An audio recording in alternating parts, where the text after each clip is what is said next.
Hi, I'm Britt. And my name is Alissa.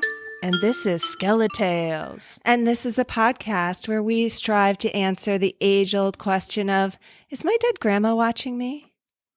I don't know. We're going to have to ask a psychic. Well, we're in luck today because we have Alexander Dixon of Third Eye Alley Cat on the podcast today for a SkeleTalk. Welcome, Alex. Hey, how's it going? How are you guys? Good. So good. So you don't know this yet, Alex, but we, since the inception of this show, have been trying to get a psychic on the show. I mean, well, I say trying.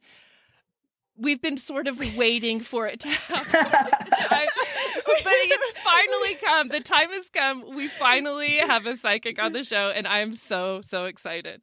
I'm excited too. We've just been waiting, and then we're like, maybe we should just ask. But you were referred to me by my sister-in-law, who prefers to go by Astrid on the podcast. So you come highly recommended for your abilities. And I don't know, can you just tell us about yourself and what you do? Okay, well, again, my name is Alex, as you introduced me. I've been doing psychic readings professionally for almost 10 years now. So I'm actually sixth generation psychic and shaman. I come from a very long line of witches and psychics. And my great grandma was a witch doctor in her village in Mexico. And since I was like about 4 years old, she started teaching me this healing with stones and stuff like that. So the whole spirituality side of this, it's not anything new to me. It literally runs in my blood. So I mean, I do a little bit of anything from spell crafting.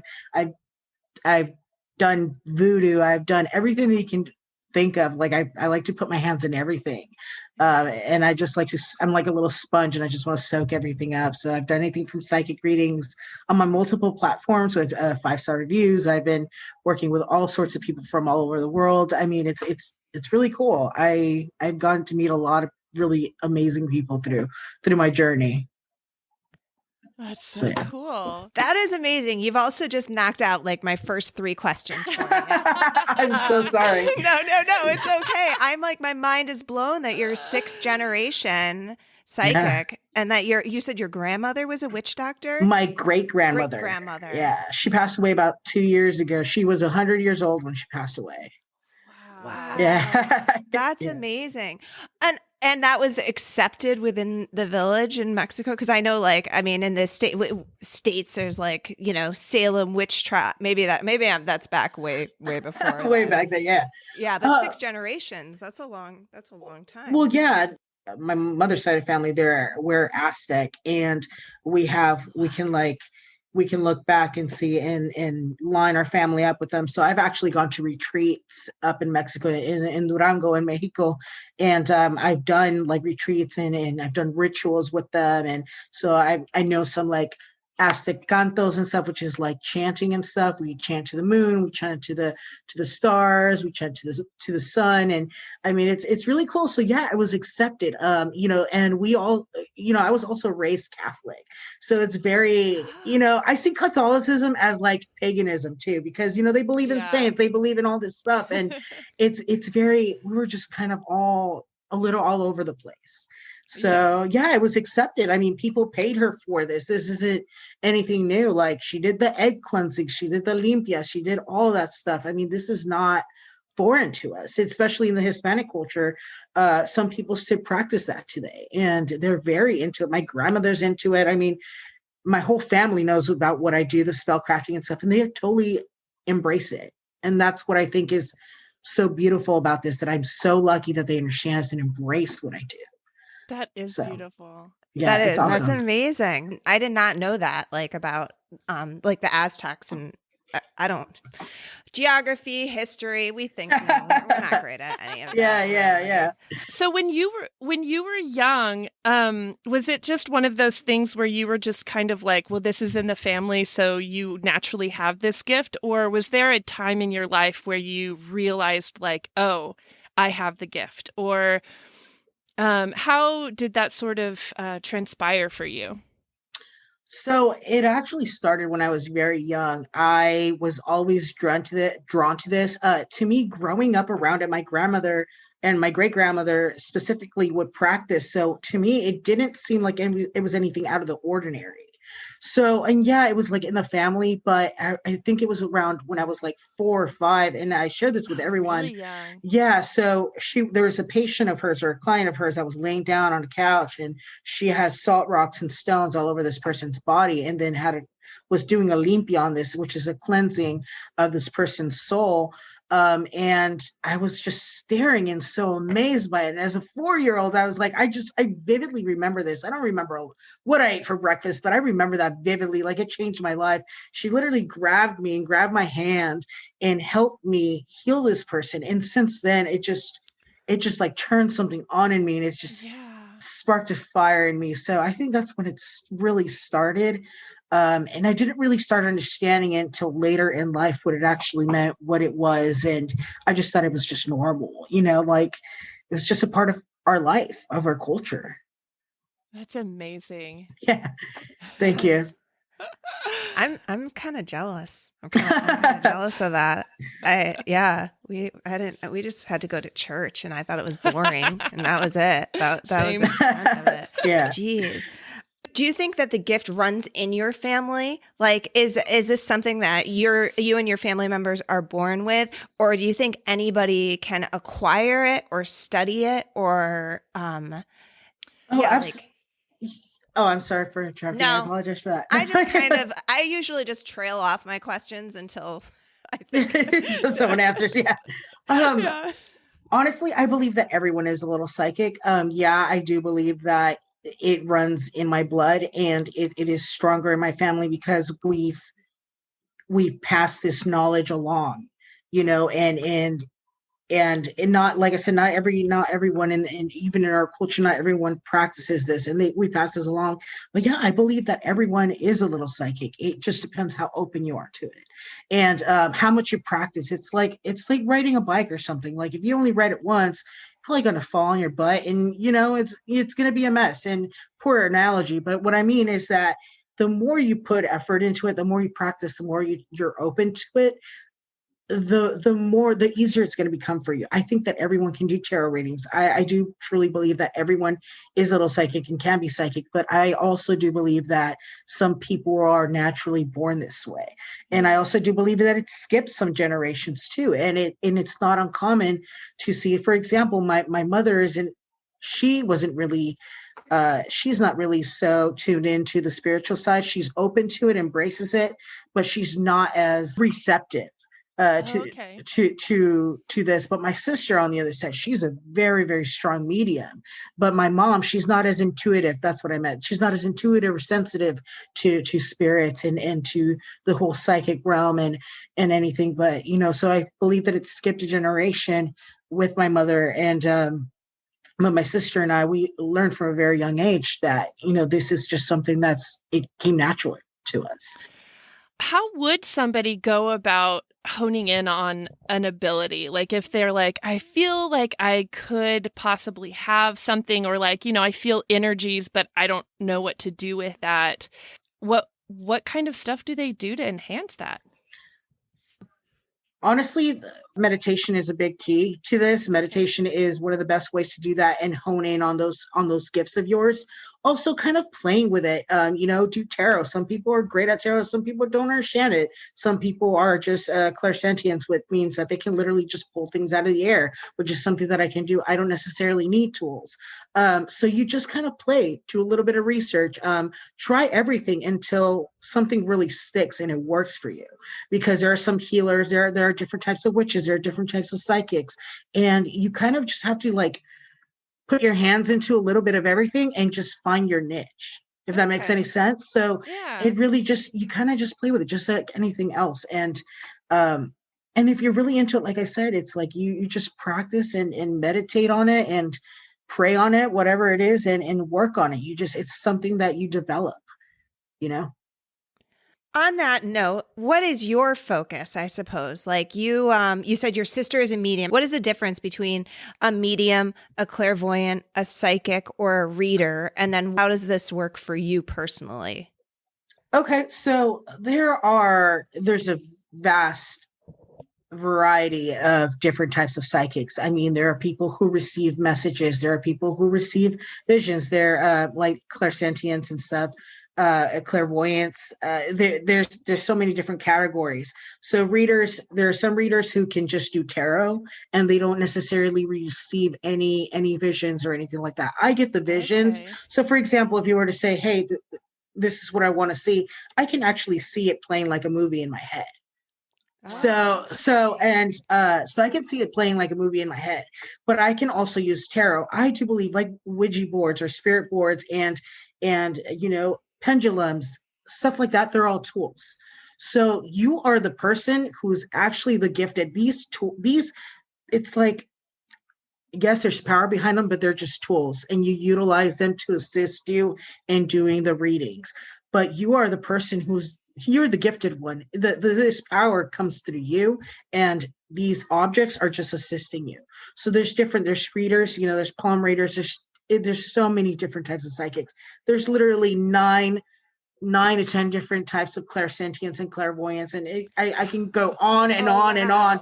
Yeah, there's so many different types. Just between a medium and a clairvoyant, are those two separate things, or is that sort of the same? Yeah, so mediumships, so clairvoyants, they can hear and see different things, and they do receive intuitive messages. But what mediums do is they connect a lot with the dead, and they can channel as well. Okay. And it's so like a lot of these gifts are versatile as well, especially if you're dipping your hands in everything. It really just depends. And sometimes there's not even a label that you can put onto something. Someone who is genuinely born intuitive, sometimes you can't even label what you are because the messages just come to you. You can't even make sense of it sometimes, because it's just so natural to you. But the difference between a medium is that they can channel the dead. They can channel dead people. And clairvoyants, they get red messages, and not necessarily from the dead. But I believe that mediums do truly, not always, but can focus on people who have passed on a different realm. Oh, that clarified things a lot for me. Because it is a lot. Yeah, you were saying there's so many different things that we can get into. Terms. Yeah, there is. Yeah. I was just picturing like a tree with branches and branches and branches. Exactly. And it just keeps going. Yeah. So you were going to say, what is your focus, or what is your gift? What's your talent? So I am what is considered clairsentient, and am just natural at it. I do use tools, but I prefer not to use tools because I feel that it's just more natural that way. And I focus on that in spell crafting. And when I say spell crafting, it doesn't necessarily mean like I'm there like making love potions, which I do. Don't get me wrong. Like I have and I do. And I'm not just there with a giant fat ass cauldron, like just burning things and, using like hocus pocus style. I was just going to say like dead man's toes. I'm not doing shit like that. No, it's not always like that. Spell crafting, it's all about intent, and magic comes all from the intent, and intent is the most powerful type of magic that there is out there. So I do a lot of spell crafting, and that's usually my passion, but I also do, like I said, a lot of clairsentient work. That's what pays my bills, but I do spell crafting and stuff, because I do that kind of like not as a hobby, but it's something that makes me feel alive. It makes me feel good about myself and makes me happy. But I focus on doing like psychic readings and stuff. And so those are my two main focuses. My psychic readings, and I do that, just by getting people's names, dates of birth. And I'm able to tell you like a lot about yourself, a lot about your future. And sometimes I can't connect with someone, and I'll be honest with someone. I say, I can't connect with you because some people aren't open to it as much as they say they are, because subconsciously they're afraid, or there's just an energy blockage there, and you're not always going to connect with someone. So you got to keep that in mind too. Not everyone's open to this as much as they say they are. That was totally one of our next questions. I was going to say, what advice would you give somebody who's never seen a psychic before, Alissa? And well, and I will very I'm probably a blocked individual. There's a skepticism, I suppose, or, a disbelief. I think that was my problem with like religion though, too. This blind faith, just a faith that there's everything beyond. But so May I comment on that? Do you mind if I comment on that whole blind please on the go blind for faith? it. You know, I get a lot of people who have been skeptics. I have a lot of people who just come in and they're like, "Oh, what am I thinking right now?" And they look into my eyes and they expect me. Oh I'm my like, "That's God. not how it works." You know, that's not how it works. You know, people have a misunderstanding that psychics can just read your mind and they can levitate things and stuff. I'm like, no, I'm not fucking Harry Potter. That's not how it works. Like, you know, that's not what it is. Like, that's not how it works. And there's a lot of skeptics. There are people who I've been able to turn around, and there are people who I've, you know, who are just going to be continue to be skeptic. But it's about that blind faith that you say. And to me, it's like, if you don't truly believe in something greater than ourselves, then what's the alternative? Like, what are you truly living for? You know, like, if you don't believe in something that's greater than us, and you're open-minded and open to these things that we don't necessarily understand, and have that blind faith, then what's the alternative? Are we just going to stay stuck in this little box and not be able to get out of that and just continue this biased lifestyle for the rest of our lives, you know? So it's like, and the more you're open to things, the more you'll learn. The more, once you've, something in you will click. And I can't explain it until you actually experience it yourself. Something in you will click, and it will change your life forever. And you will see the world in a completely different way. I promise. And I believe that you're on that path.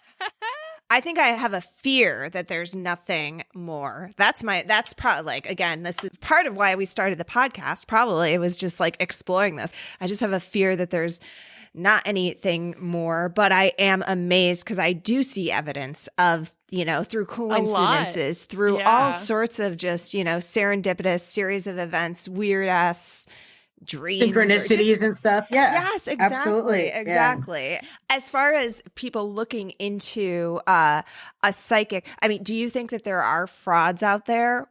Oh my goodness. Yes. Are there any red flags that we should look for? Yes. If someone is messaging you saying, "Hey, there is a black negative energy around you and the love of your life is going to leave you if you don't pay me $120 to clear your energy," that type of bullshit, you cannot fall for that. There are some really disgusting people. And I say that that kind of like feel, you know, it kind of upsets me because it really is. I just feel like a lot of these people prey on innocent people, and specifically people who don't understand or do believe in this and don't understand how this works. They prey on people and they say, "Oh, you have like, oh, you have a demon after you," and this and that. And true people are afraid. When you tell someone who's Catholic or someone who's Christian or something, say, "There's a demon after you and I need to clear this up with $500, pay me and I'll do this, or else your life is going to be in shambles." If you receive any messages from people like that, please do not believe any of that. There's so many frauds, and they give us such a bad rap. And that is why I think that I decided to come onto this podcast and kind of explain that we're not all like that. And the idea of like, oh, there's this older woman, you know, in front of a crystal ball, you know, and like all cracked out and trying to give you a portion, you know, that's not how it works. And it changes. And just in the last few years, you know, I believe that, you know, psychic readers are coming about more, and they're coming out of the closet more. But yeah, those are some of the red flags. Like if someone's asking for money right off the back, or someone if something just sounds really vague, and those are the red flags. See, those are the type of people you want to stay away from. And I don't think that those people have any good intentions. They just want your money, and they want to scare you into giving you that money. And it's disgusting. It just makes us look bad, and it's just preying on people. I don't think it's good karma at all. One of the holdbacks of us not having a psychic on the show until now is that I was researching the internet. I was researching social media, and there is a lot of psychics out there, and I just couldn't determine like who's genuine though. There's no like easy like, oh, real fraud, you know. And you know, you were referred to us from somebody who's reputable, so we're like, awesome, I did a reading for her. I did a reading for her. Yeah, she was like checking me out. She's like, "Are you real or not?" And I was able to tell her things that I never even met her. She just messaged me on Instagram, and she messaged me on Instagram. She's like, "Can you do a reading for me?" I was like, "Sure." So I gave her a reading. She's like, "Holy shit, how did you know that?" I'm like, "I don't know. Hello. I just do." with the pandemic about, and then also just technology where it is, virtual versus in person, is it different when you're giving a psychic reading to somebody over a screen versus seeing them face to face? Well, absolutely. It's like, okay, so it's like the difference between seeing a movie in a movie theater and seeing it in front of a laptop, or seeing it like the experience is different, but you still get to experience the same. You get the same answers in a sense. People who are truly gifted it doesn't matter, because, for example, I'm a Reiki master. But if you use certain symbols, it actually translate over time and space. So it doesn't really matter how distant this person is physically. When you're connecting to someone and you're intuitive, you can still connect to someone. Like, I can connect to you guys, whether you're right next to me or in front of a computer, especially if I can see you. I can read so much about you just by looking at your face.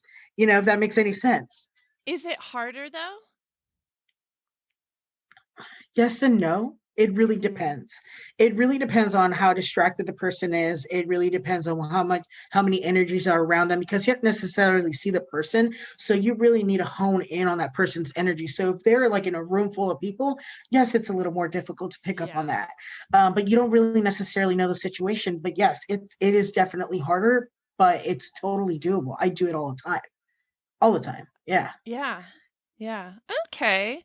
I like the analogy of the movie versus like on your laptop. It's a different experience. Like, it's a way better experience in person. Same movie. Yeah, same movie, but just different experience. Yeah.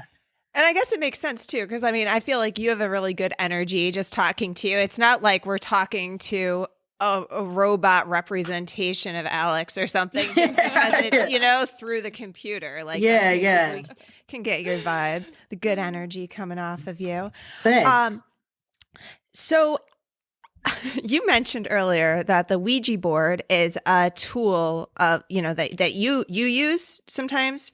Oh, I have a collection of them. I love them. Okay. Yeah.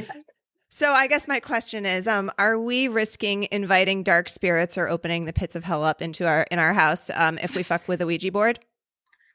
Well, if you're fucking with it, absolutely. If you're fucking with anything, yeah, absolutely. Or just like mess around with it without any like solid, just like, let's see what happens. I don't know because we talk about getting together because we are in different states, Britt and I, but we're like, we totally have to do a Ouija board.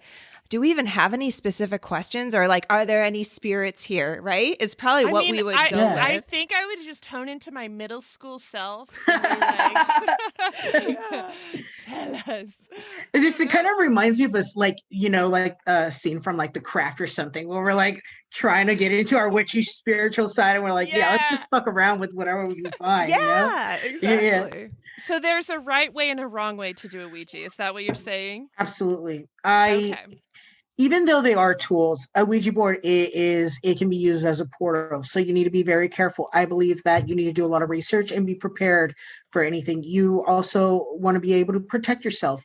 One of the things that I always say is you always say hello and you always say goodbye. You don't just mess around with a Ouija board and leave the portal open. So for example, if you start messing around with it and you don't say goodbye, thank the spirits, you're just leaving a portal open. It's like you open a door to a cage of like wild animals, and you're like, okay, I'm at the door and I'm still here, and I'm the barrier between you and the outside. If you remove that barrier without closing that door, then all hell can break loose. Does that make any sense? Yeah. It makes extreme sense, and you're just confirming all my fears. But also, one of the things that I always tell people is that if you don't know what you're doing, you always ask what their intentions are. For example, and there's been a few times where I've had to put it away and say, no, I don't want anything negative. And I always ask, are your intentions positive? Are your intentions negative? And if I get a yes, they are negative, or they're trying to hurt me, I say goodbye, you're not allowed. And you have to be very firm, because you have to understand that although you could be dealing with negative entities or demonic entities, you still have a lot of willpower, and they can only take control if you're afraid and you don't take that assertive step and say, hey, like, only good is allowed here. Anything negative, don't want you coming through. I'm not even going to give you the time of day, whatever. So you really have to at least do with someone that's knowledgeable. But if there's people that are just doing it, just for the hell of it and just fucking around, yeah, it can be dangerous. I'm not saying that it's going to happen every time, but there are some dangers behind it, because there is another realm where there's a lot of negativity and, that can break loose and wreak havoc on your life. Yeah. Okay. That has not deterred me. I think I'm actually more motivated now. I'd totally be down to do it with you guys. Awesome. Oh my God. I would love California that. trip. I would love like a guy, because I genuinely am fearful of the evil. I think if I open up to it, I'm opening up to the positive, but I'm also opening up to the negative. And it scares me. Maybe that's my Catholic upbringing, but the devils and demons and hell and all that is very, that's a terrifying prospect to me. Absolutely. But you have to remember that it's also a tool, and it's based on your intentions. If your intentions are to do something negative with it and mess with the spirits and call on something, just, there's a lot of YouTubers out there, a lot of people who are like, oh, I want to talk to some spirits, I want to get scared. If your intentions are negative to begin with, that is what you're going to attract. Yeah. But if you're genuinely curious and you at least do some research on taking precautions on how to use the board, then I think that you'll be okay. I'm not saying, hey, everyone, go use a Ouija board. No, I'm not saying that either. But I'm just saying, if you have positive intentions, you at least have a little bit of an idea of what you're doing, I think that you'll be okay. But I'm not saying like, hey, go do it and just say, oh, well, Alex said it was going to be okay. Don't take my word for it. Don't take my word for it. We'll send Satan to you when he shows up. Like, I said hi. Friends. I'm just kidding. This is a perfect segue because a Ouija board is a tool that's used. There's a lot of people who use crystals to help as like a tool for healing or inspiration or all sorts of things. You know better than I do. But my question is this: do crystals expire? And how are crystals re-energized? Do they even need to be re-energized? Like, I guess maybe the question is just like, tell us like what you know about crystals. I absolutely love these questions, and I love that you're making me think. And it's a brilliant, it's such a smart question, because let me tell you something. Crystals are hundreds of thousands, if not millions of years old. So no, they do not expire. If not, I don't believe that they ever expire. And yes, they do need to be re-energized, because so what crystals do is they do promote certain energies, but they also soak up energy. So for example, like I just got this baby. This is a selenite wand, right? So this is a purifier. Will you describe what you're showing us right now? So what I'm showing you right now, this is a selenite dagger, and selenite is actually really well known. It's really well known for purifying and cleansing energies. Can use to be cleanse a lot of like negativity, especially if you're like anxious and stuff all the time. Put it in your bedroom, put it in your office, wherever you work the most. So these guys, it soaks up a lot of that negative energy. So what you need to do is you need to cleanse it, pretty much kind of like reset it. It's like when you're using, for example, an ashtray and you're using the hell out of it, it starts like adding up, and it starts, eventually you got filling up. You eventually got to toss that out and start fresh. So essentially, with crystals and stuff, I know, poor analogy, but with crystals and stuff, you have to re-energize them. You can use moon water. You can use the moon, you can use the sun, you can use sage, you can use, like I said, this piece itself, selenite. You can use other crystals to cleanse it. There's many different ways to re-energize and cleanse these stones. And it's like they have their own spirit of their own, they have their own energy of their own. So you got to treat it like it's a living thing. If that makes any sense. Yeah. But they're immortal, unlike us. Okay. Yeah. What crystals would you recommend for somebody who is a novice but wants to bring positive energy into their space? Because that's what it is, right? It's a form of energy, right? Absolutely. I mean, there are different stones. I actually have a metaphysical shop, and in my shop, I like to add the descriptions on what they do. Like some are for depression, some are for emotional abuse, healing, and so The main stones, though, that I see that are very common, especially with beginners, are always the crystal quartz, which is just regular quartz that you see that's kind of like transparent. So that's pretty much your universal stone. It's like one of the more powerful stones, even though it's so common and so easily accessible. Like it's so easy to get. I think that's one of the best ones that people can start off with. Also, amethyst, that's really good for purifying and also good for honing in on your psychic abilities, stuff like that. Rose quartz is another one that's good for the heart, love, and heart healing. It's connected to the root chakra. So rose quartz, amethyst, crystal quartz, tourmaline, black tourmaline is a really good grounding, and protective stone, and tiger eye, also a very good protective stone. Those are all very common stones that any beginner or expert can use. Are you just surrounded right now by just crystals and stones? Do you want to see? Like, yes. This is just kind of, I have hundreds of stones. Wow. I mean, I have hundreds of stones, and my collection keeps on getting bigger. My girlfriend is getting tired. She's like, "You have so many stones." I'm like, "You can never have too many stones. You can never have too many That's stones." how I feel about pets. Oh yeah, I know. Do you? Go ahead. I was gonna say, do you always keep a crystal or a stone on your person? And do you have a go-to if you do? It depends on what I'm going through.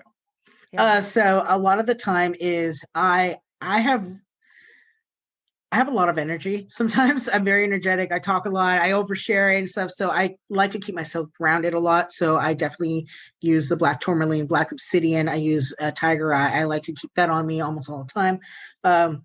But lately I've been trying to practice a lot of self-love, which is very important, I think, for everyone. So I've been carrying this little heart-shaped rose quartz, which is like somewhere right over here, and I've been carrying that on me a lot.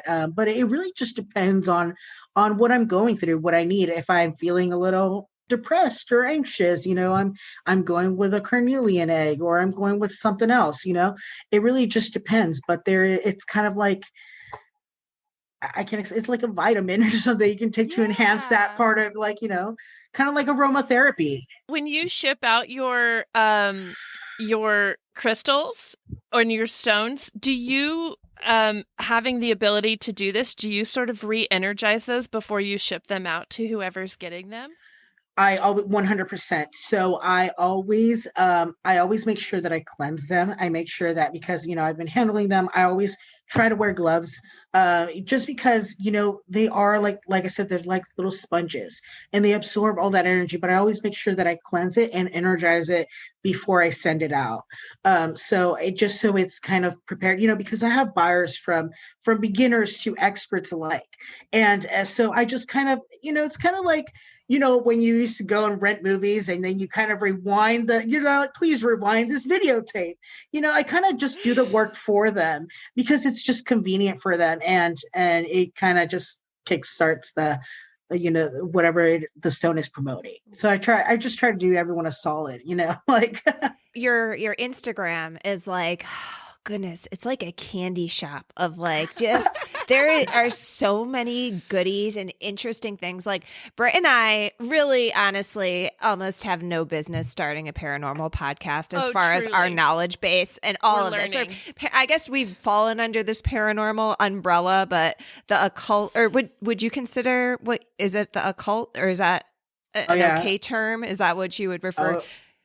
Yeah, I've done paranormal investigating. I actually have a lot of paranormal investigation. I got a lot of equipment that I've collected over the years. That is actually what I do in my hobby. I'm actually going to Arizona to the Hotel Jerome, or the city of Jerome. It's a coast town. I'm actually going there hopefully in the next couple of months. And the Winchester Mystery House, we're going there next month. I'm going to go and do the paranormal investigation there too. So yeah, I mean, super awesome. I'm into all of it. That's I didn't even know that about you. So yeah, you're like way ahead of us. But so you're at your Instagram page, you have little I wrote it down, the little bottles, the spell bottles. I've seen I think Britt and I are both members of a website that's like shit we found in the walls, and people just post stuff. And often more than once I've seen someone who's like, I dug this thing up out of my backyard. It was under a rose bush, and it's a spell bottle.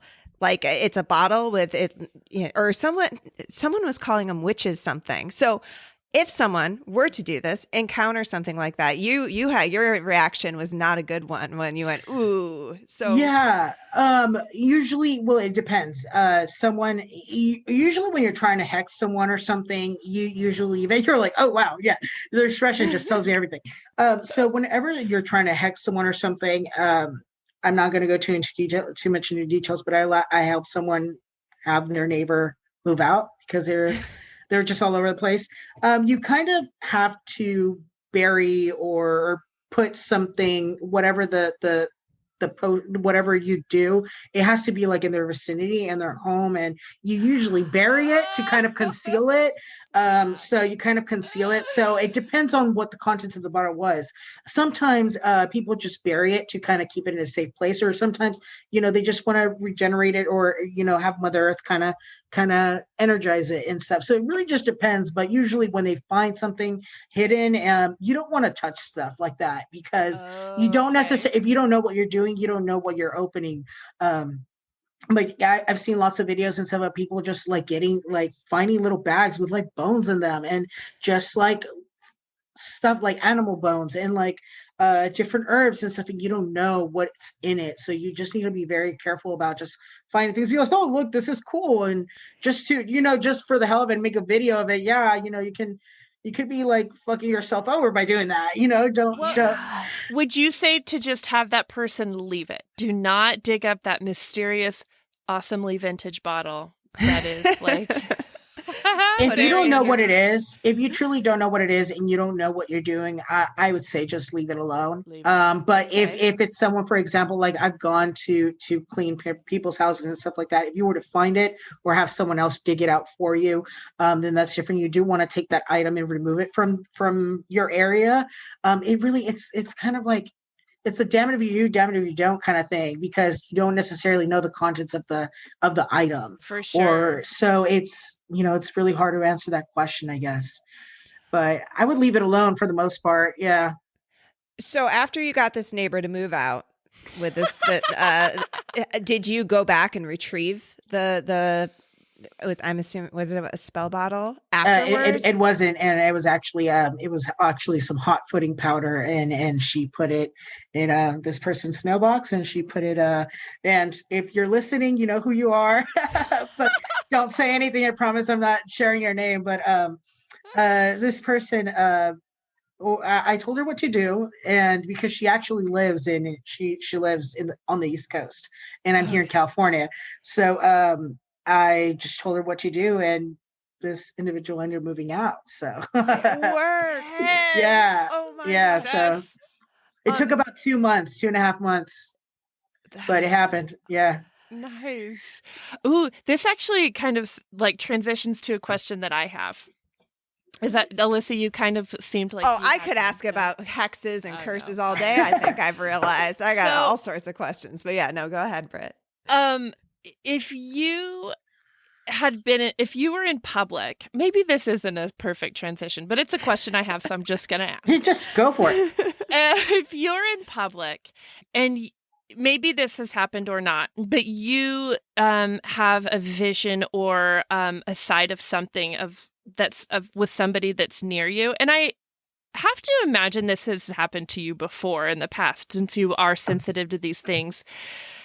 Have you ever approached them and like just said, hey, for example, I'm just going to retell a story that we had somebody tell us, which we told on the podcast of she was in a Taco Bell and somebody approached her, and the person said, I'm a psychic. I just want to let you know that your mom, what did she say? Oh, your mom says thank you for taking care of her. Yeah. And that was it. But that, just her saying those things had such a huge impact, because it turns out she had been a caretaker for her mom, and she didn't feel like her mom cared that she was taking care of her. And so to know that her mom was grateful and thankful, it was like this huge thing. And so I was just curious though, like this random psychic in a Taco Bell had this like a premonition or urge or desire to be like, I have to tell this random stranger. Like, have you done that before, or have you had sort of visions Yeah, like that before? absolutely. So I've actually done that, and I stopped, and let me tell you why. Because some people have received it well, and some others have not. Because it is kind of like an invasion of privacy. Yeah. It's like the Long Island psychic medium. I believe I didn't really actually watch the show, but they make jokes and stuff about it. And, she would approach people and stuff like that. And some people are open to that. And I believe there was one time actually we went to this event, and I walked in, and there was two older women, and I didn't know they were cousins. And I said, you two grow some beautiful roses. And they're like, what the heck? And they're like, at your grandmother's. And they're like, how the heck did you know this? And like, oh my God, how did you know about this? And their grandmother grew roses. And I just told them that. But there was I was actually out, we went to a hookah lounge. It was my best friend and I had some drinks, and I approached this woman. She was having some issues with the guy she was with. And I was accurate in everything that I said, but she was a little upset, because she was already having issues with this individual. She didn't want to hear it. She didn't want to hear it. And she's like, I appreciate you saying this, but, I don't feel comfortable talking about it. And she kind of said, it's kind of none of your business. And then I realized, you're right. It is none of my business unless someone actually comes to you and is asking these questions. I just don't feel like, for me, it's appropriate anymore. And everyone's going to be different, not everyone's going to be different, but some people have received it so well and others have not, and it does backfire. So you just have to be very careful, because not everyone is going to be open to it. And some people are more sensitive to the situation, especially if they're going through it. And, but yes, I've had, for the most part, very positive results, but it just takes that one person to kind of turn you off, and just to like, oh, I messed up. Like, I made them feel bad, or, you just don't want to go there. So I just stopped. But yeah, I've done it, and I have had, good and bad feedback. But it's, it's almost like an invasion of privacy, and it's up to, it's up to the psychic's discretion, really. For sure. So Does that makes sense though, like, oh, it totally makes sense. I get that. And I think that, like, we both, Britt and I, would be like, oh yeah, bring it. We like hang outside psychic conventions hoping for this. But I hadn't considered that not everybody is down to hear something like that at all. Well, in her defense, I went up to her, and she was there with her friend, and I said, your baby daddy's cheating on you, huh? And she's like, what? Oh. And I was a little buzzed and stuff. And I'm just like an overshare, and I have that. And I was like, your baby daddy's cheating on you. She's like, how'd you know about him? And I was like, well, this, and that. And I was like, it's that girl that you're having issues with, the girl that you think that he's cheating on, that's her. And didn't know her name, still don't know her name, didn't know anything about her. And she's like, and her and her friend, like deer in the headlights, they're like, how did you know that? And it's like, and looking back at it, like, I just didn't feel like it was appropriate. But, obviously what this girl, that lady at Taco Bell who told your friend, was definitely a lot nicer. But I just feel like I should just not, anymore. No, Alex, that would totally be me after 2 drinks. If I had the psychic ability, I would just be telling everybody, like, leave his ass. That's exactly what I was trying to say. I was trying to tell her that. I'm like, he's not good for you. He's cheating on you. She's like, who are you? Never seen this guy before. Like, what is he about? And yeah, she wasn't so happy about it. And I don't blame her. And it was just not appropriate for me. Like, it was none of my business. But it was so strong. Like, it was so strong. I was like, I just needed to say it. Well, and you don't know, too, what you built through that awkward conversation. Like, through that, it probably planted that seed in her head, and who knows where her life is at now, but, like, hopefully she left she the dick, needed to hear it. Yeah, hopefully. God. Do you think that if you had another instance like that, when it was so strong, but it was something that you, like, someone's, dead child or something was like, wanted to, do you think you would convey that sort of message, or you just have a don't engage policy?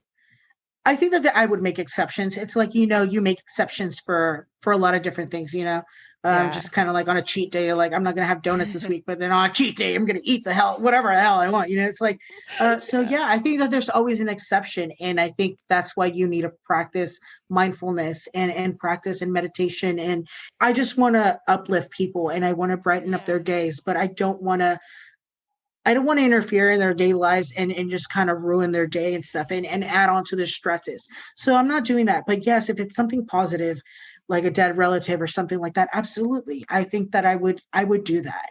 But if it's going to upset them or make them sad or something, I just don't think that I could do that again.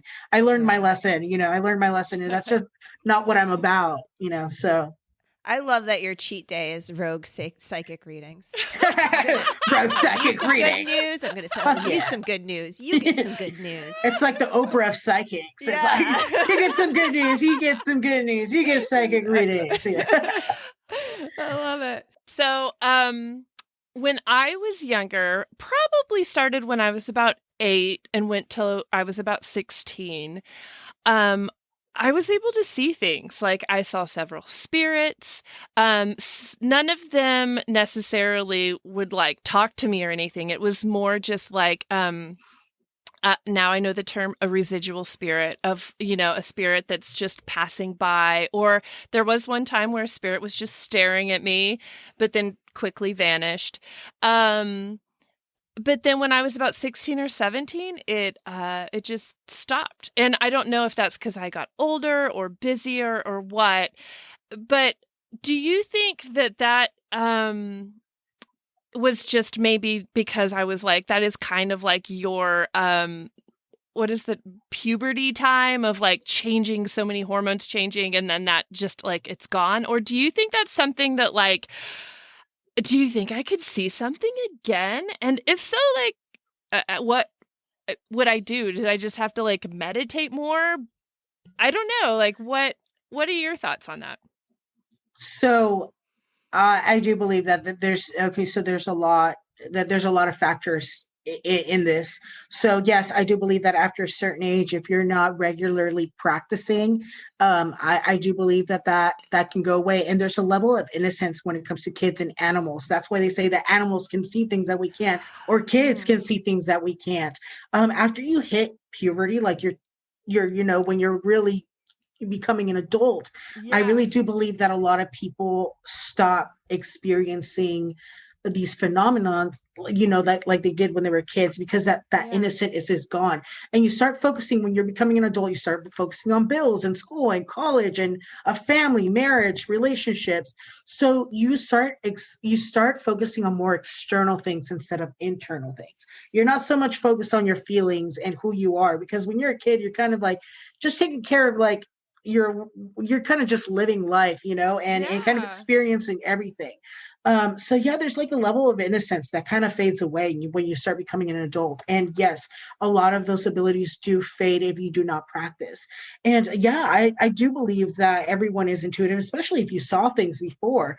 You can 100%, I can guarantee that you will start seeing things again if you start practicing again. And you can start by meditating and try to commute with your spirit guides, and your spirit guides can be anywhere by like your grandparents, like a grandmother or something of the sort, so just practicing speaking to the spirits, and just it's all about getting involved and like I said, just experiencing that all over again and getting in tune with that side of you. And I do believe that can happen again. Yeah, 100%.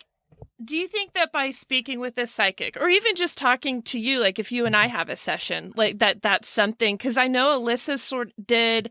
It wasn't a psychic reading, but it was to find your spirit guide. Like if I wanted to try to find a spirit guide to sort of guide me towards whatever, is that something that a psychic could help do? Or I'm just so new to all this. Yeah, no, of course. And I love these questions. I think that they're brilliant and really well thought out. So I appreciate it. So a psychic can definitely help you. It depends on who it is, what they do, and if they're willing to help. But absolutely. But there's so much research that you can do online, and Google is amazing for these things, and they can really teach you how to meditate. There's even like some free meditations on YouTube that you can do to find your spirit guides and get these. Yeah, so there it's really cool. Idea. Like I said, technology has really changed the world for us psychics and stuff. It really has changed a lot. So yeah, definitely a psychic can help, and also doing Reiki healings or anything that has to do with any type of spiritual healing or psychic readings or anything, because you're kind of in that moment, you're experiencing a supernatural phenomenon, and it kind of a thing, so the more you're involved in this realm, the more open you are to it, the more you start seeing this. And I see that on a lot in my regulars, their intuition increases like 100%. And I'm not saying that that's a lot. If you come to me, your intuition is going to increase. No, it really just depends on the person, how open they are, how much they practice, how aware and mindful they are of their situations, circumstances, and the effort that they put into this. So if you want to try, like I said, yeah, psychics can help you, doing some research, picking up a book on spirit guides and looking meditations, hypnosis. There's lots of different things that you can do to hone in on those things. Excellent. Very cool. So sort of along that thread, I need to bounce something off you, Alex. A theory. A working theory. So sometimes I like to I guess it's like making wishes. When I am in the bathroom, I can put things out to the universe. Not always, but many times I have put things out to the universe, specifically in the bathroom. And I will get an answer. Like something will happen. And so I'm wondering, is there something with water or tile or something or vibrations or something that is like, wow, why the bathroom? Why the bathroom? Like to the point where I'm like, it's happened like at least 3 or 4 times where I'm like, I gotta go to the bathroom. Like I will if I really need something, I'm like, hey. Water is definitely a major amplifier for all these things. That's why they say do some moon water, and it creates a lot of energy, especially a lot of haunted places, especially if they're near lakes and rivers. There's a lot of usual paranormal activity because they're really drawn to water. There's just something about Mother Earth and water that creates a lot of electricity and a lot of energy. So yeah, I believe that's true. Also, what you're doing is it's kind of like witchcraft. I mean, that's you're putting out the intent. You're actually, I know it sounds silly, and I know you're a bit of a skeptic, but that's really what that's kind of what witchcraft is. You're wishing for things, you're asking for things, you are manifesting these things. That just shows your willpower and your ability to do these things. It's super cool. Also, can I just say, when Alissa does this, it's a very high percentage rate of return. She puts out the energy and almost always.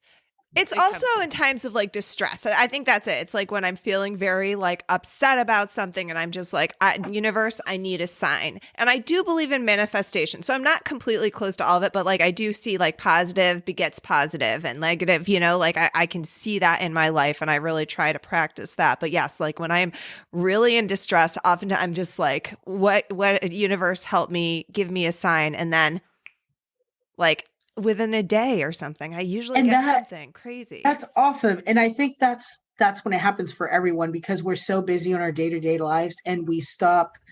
Like I said, we're focused so much on the external part of us, except for the internal. And when you're distressed and you hit rock bottom, that's when you're you let it all go. You say, all right, I'm searching into my inner self and I'm going to put it out into the universe.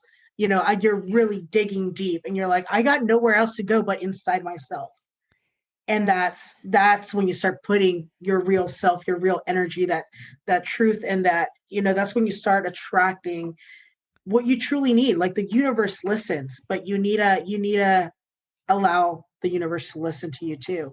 And like I said, when you stop being so focused on all the external things and you're I'm just, I'm upset. I've given up. I'm at the point where I'm I'm kind of done. All right, I need some help. I need a sign. I need this. I need that. It's when you really start searching internally and you start speaking to the universe, something greater than us. And that's when you start getting your answers, because you're open to it. You're not biased. You're just fully open for anything. And you start seeing the answers. And sometimes the universe is sending answers to you, but you're so focused on other things that you're not seeing them.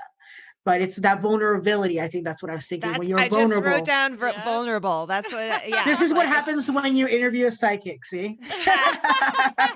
Yeah, I didn't think about it. I'm more vulnerable because I will, for funsie, go to the bathroom every so often and be like, "Hey, universe, just bought a lotto ticket. What are we thinking about this?" Doesn't work. No. But yes, I mean, if it worked that way, then I'd be a fucking millionaire. yeah. So really, just the opening myself up. That's very insightful. I appreciate that. This is not on our question list, but it did pop into my head. I spoke with a girl here in Austin, and we told her story on the podcast. I think it aired last week. Her name is Yelly. But she clearly has a sensitivity, but she has no way to hone in on this. And she's constantly having nightmares. And it's a strange kind of nightmare where she almost like becomes somebody else during her nightmare and is like living somebody else's life and then will wake up. And she had said that her grandmother has had this ability too, and it's just strange things happening. And by the end of our conversation, it was almost like she was asking me for help. And I was like, I don't know. Like, I wish I was a psychic. I wish I could just like tell you what to do with your power, with your energy. Like, she does have this like intense sensitivity to the point where it's like almost bringing her discomfort. I know it's hard, and I may like give her your information at the end of all of this. I would love to speak with her. I would love to help her out, and I can already think of a million things that. If you don't mind, I'm thinking. I don't know if you guys believe in reincarnation and stuff, but I wonder if she's not necessarily bouncing into someone else's body, but another part of herself in a past life. So I wonder if she's reliving that, because when you enter a state, when you enter the REM state, when you're sleeping, you enter like a really deep state of meditation. And even though you can't really hear anything with your conscious mind, your subconscious is still going. And your soul has all these memories, it has all these memories from your past lives and so on. So for them, I'm going to talk about it like you believe it, because I believe in this. So I'm going to talk to and tell you like you believe it. Please do. And so I do believe that it could be linked to a past life, and she's maybe going through a spiritual awakening or a type of transformation. And if there's fear behind it, I would say, like, don't be afraid. Don't be afraid. She's so afraid because of what's going on. And maybe there's a life lesson. It's scary. Yeah. Yeah. And there's a life lesson maybe hidden in there she needs to learn. And she's startled awake because she's so afraid of it. Then instead of just kind of going with the flow and see where it takes you, unless she feels like she's in danger and stuff, but that's why I'd be very interested in speaking with her and speaking to her about the situation. Like, one of her dreams she told me about when she was 11, she had a recurring dream for, I think she had it 3 or 4 times, of a man being hit by a car. And she said that she was witnessing it through different eyes each time. It wasn't the same story each time. But then 2 weeks later, her mom tells her that her cousin has been hit by a car by walking out in the street exactly how she had pictured it in her dream. And so then I was like, oh shit, you're like, maybe you have psychic abilities and you have no way to control this, or even, that sounds like foresight.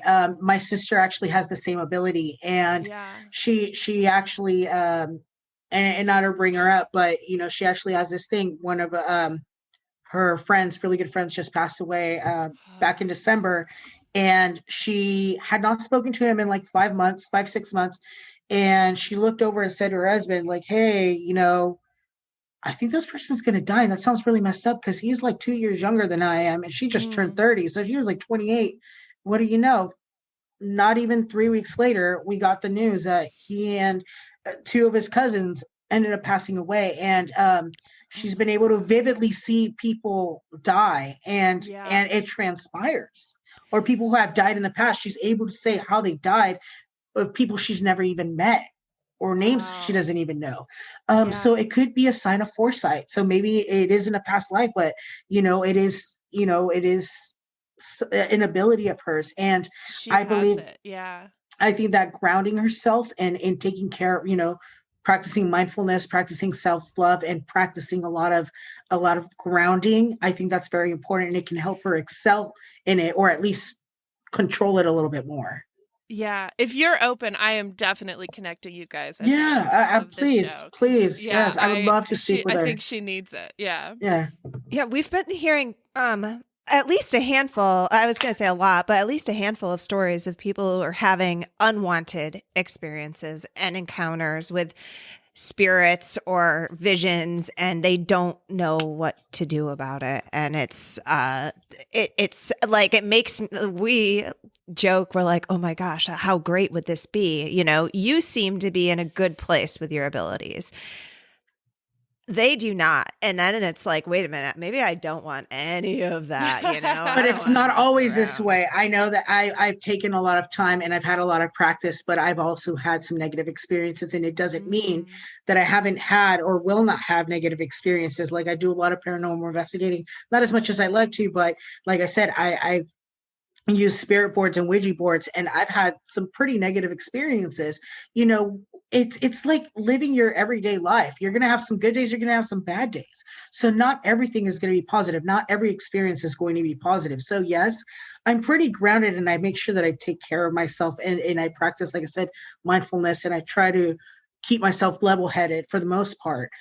But it takes a while, not only to get here, but it's not always going to be good. I'm in a good place now, but it doesn't mean that I will be like a month or two from now. You'd never know. And that's the thing, that there are certain things that we will never know ourselves either. So, it's just kind of luck of the draw, I guess. Life. Yeah, it's life.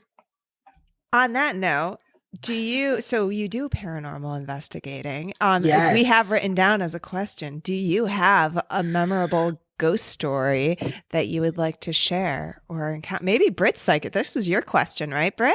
Yeah. We didn't even know you did the paranormal. Well, I mean, I ask everybody if they have a ghost question. Oh, okay. Well, still, no, you're psychic. Yeah. And we joke about, and does that upset you if we joke about crystals and chart, like, not genuinely, because I have crystals. I have a bunch, but like, we just I have a ton. Yeah. So we just, I don't know, like, we just make fun of everything. We're kind of assholes. I think sometimes. we just try to keep it. We just try to keep it light. I think that's we like no, to light. I'm not offended, because I can read you guys and I see your intent.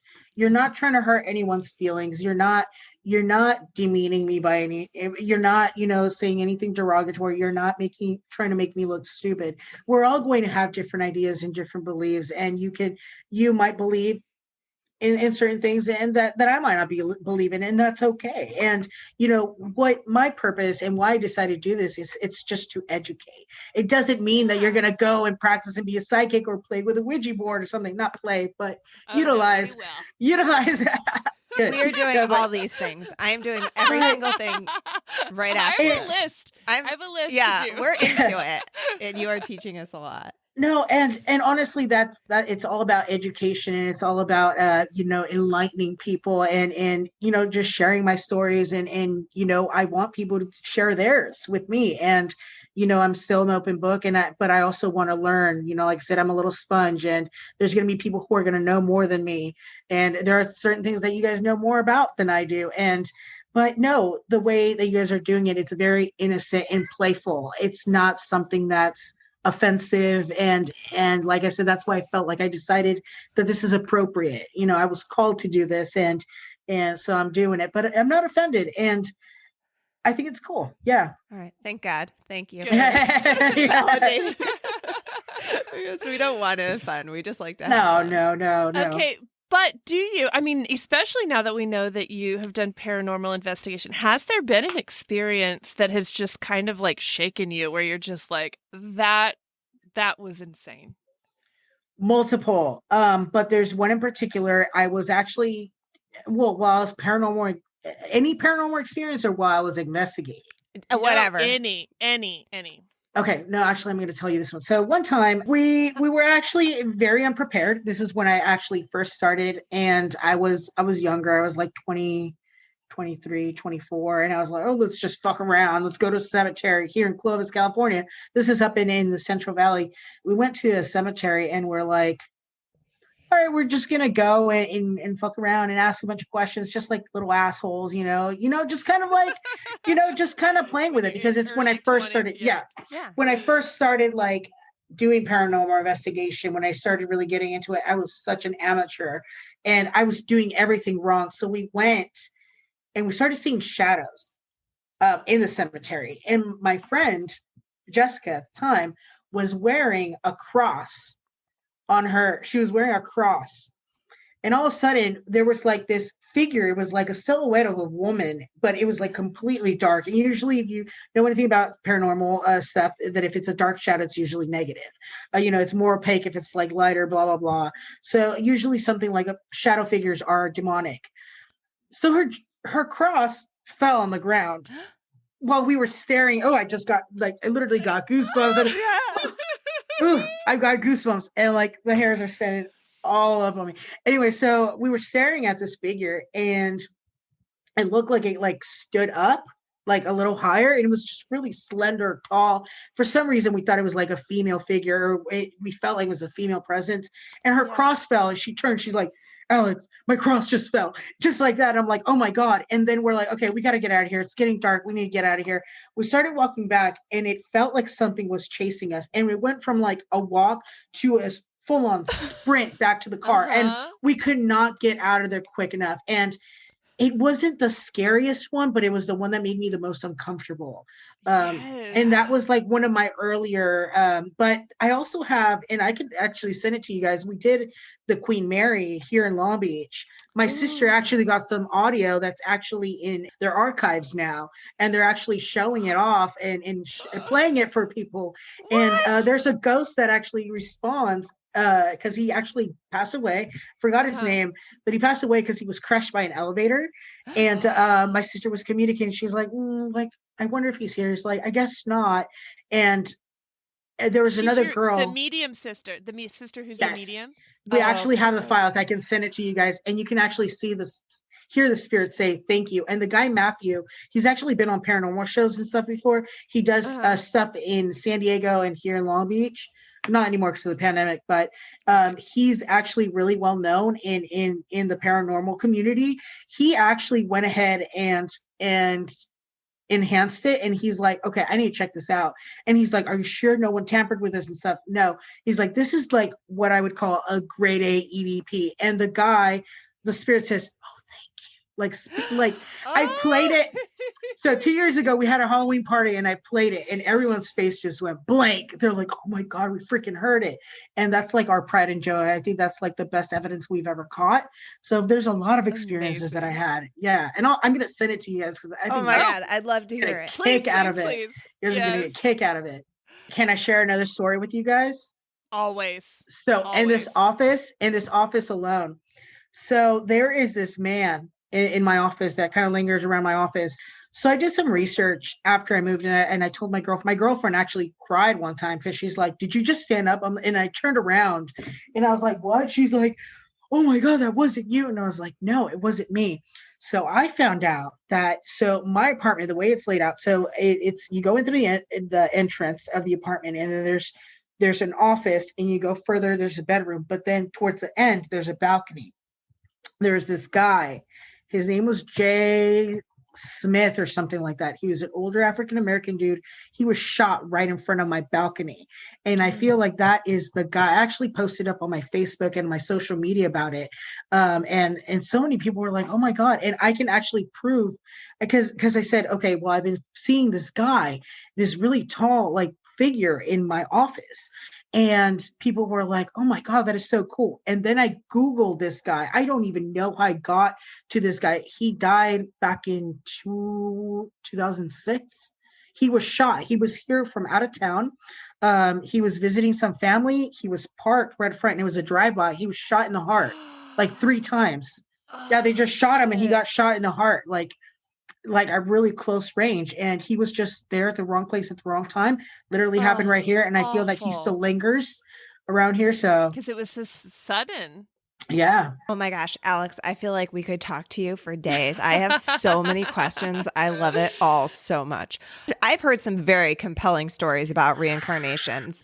What is your belief in reincarnation?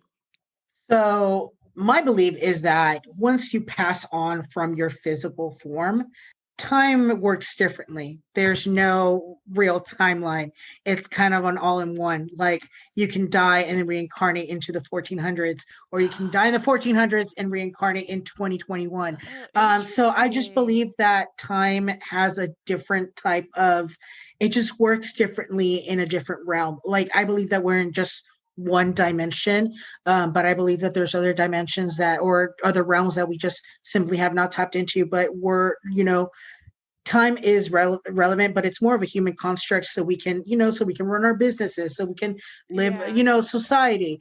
But I believe that it works differently. So it just really depends. And honestly, I don't know. I can really go off of what I've studied and what I've seen from experts and stuff, but no one really knows, and that's the whole beauty of it, that there's a wild, crazy, wide unknown out there that we don't understand. But in my belief, or I like to believe, that time is not relevant when we pass on. It all just kind of coexist together, and we all have crossed each other's paths one way or another, or will. And in the Buddhist belief, in order to reach a level of enlightenment, you have to suffer everyone's suffering. You have to go through everyone's happiness.